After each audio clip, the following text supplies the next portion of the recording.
This ESP8266 module, in this case a ESP12, can act as a Wi-Fi repeater. It's got the circuitry so we can easily upload firmware, and if you're interested in that module, I'll put in a link down below. So let's fire it up. Now the principle of operation of this whole thing is the following. The ESP8266 module can, of course, as you know, act as a Wi-Fi client, so it connects to your home Wi-Fi network. My desktop computer that you can see in the lower right corner is also connected to that network. And both clients are assigned IP addresses. Our Wi-Fi modules gets 192.168.1.2.78. But there's more to it than that. The module can be sort of split in halves, and the other side of the module can act as an access point. That's what's called station AP mode in ESP8266 speak.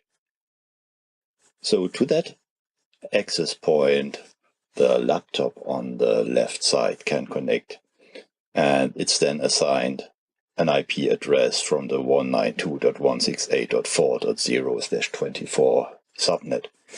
Now, when it sends a packet to my desktop machine, the packet is forwarded by the firmware in the ESP module, because forwarding is enabled there.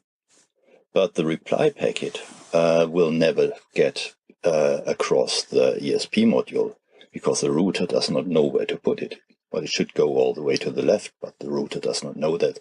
Here, something calls into play that we call a static route.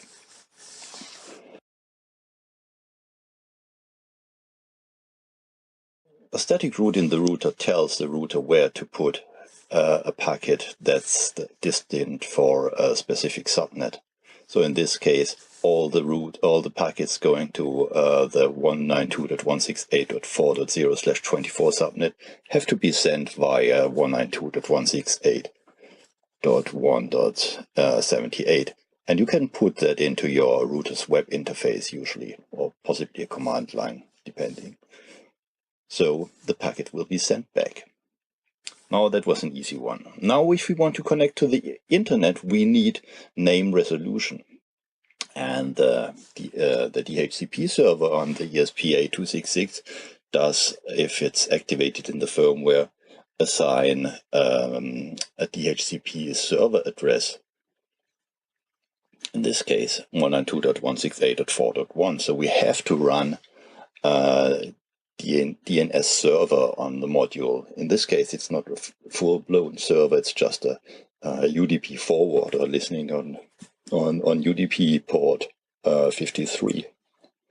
And having that, we can resolve names and send requests to the internet and get a reply, of course, because it's all hidden behind the Wi-Fi router. Now that much for the principle of operation. Let's just put that into practice and see if it works. So I'm connecting to my access point. It's connected now, and I run the UDP forwarder software. So to make sure it works, we're here on my desktop machine. We can ping both the ESP module and the laptop on the other side. If it's a Windows machine, make sure you got the firewall off. So this is the view of the laptop machine. It's a very high resolution machine, so I'm sorry you can't really see properly.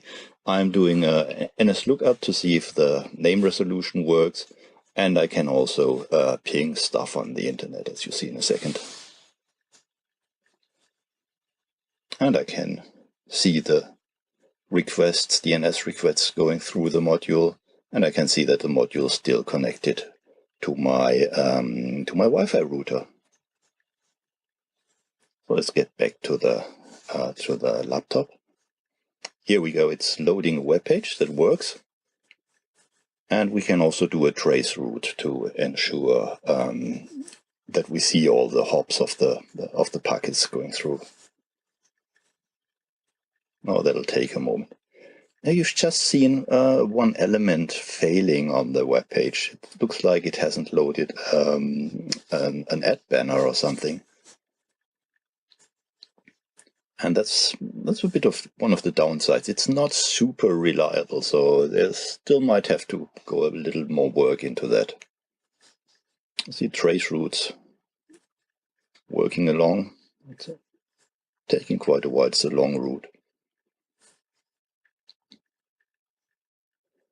And from time to time, what happens is the module disconnects from my access point, probably due to the fact that it's only got one radio, and well, if that's busy, the other side might fail. But it reconnects and it's good to go again. So have fun with that.